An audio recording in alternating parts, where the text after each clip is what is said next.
வணக்கம் மக்களே. இந்தியா தமிழ்நாட்டில் கள்ளக்குறிச்சி மாவட்டத்தில் இருக்க இந்த கல்வாய் மலை ஊட்டி, கொடைக்கானல், ஏற்காடு, கொல்லிமலை போல இதுவும் ஒரு டூரிஸ்ட் பிளேஸ் தாங்க. நீங்கள் ஃப்ரெண்ட்ஸ் அண்ட் ஃபேமிலியாக ஒன் டே ட்ரிப் போகணுன்னா கண்டிப்பாக இந்த இடத்துக்கு போங்க. ஏன்னா அவ்வளோ ஒர்த்தான பிளேஸுங்க இது. இந்த கல்வாய் மலை கள்ளக்குறிச்சியிலிருந்து 42 கிலோமீட்டர் தொலைவிலும், திருவண்ணாமலையிலிருந்து 113 கிலோமீட்டர் தொலைவிலும் அமைந்துள்ளது. இந்த மலைக்கு நீங்க போறதுக்கு முன்கூட்டியே இங்க இருக்கிற செக் போஸ்ட்ல உங்களை கம்ப்ளீட்டா செக் பண்ணிட்டு அதுக்கப்புறம் தான் உள்ளே அலோவ் பண்ணாங்க.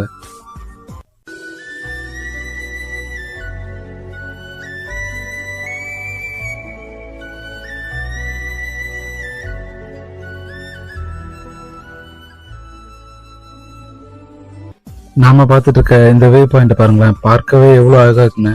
இங்க இது போல நிறைய பிளேசஸ் இருக்குங்க. இங்க நீங்க போட்டோஸ் அண்ட் வீடியோஸ்ல என்ஜாய் பண்ணி எடுக்கலாங்க. தமிழ்நாட்டுல நீங்க எங்க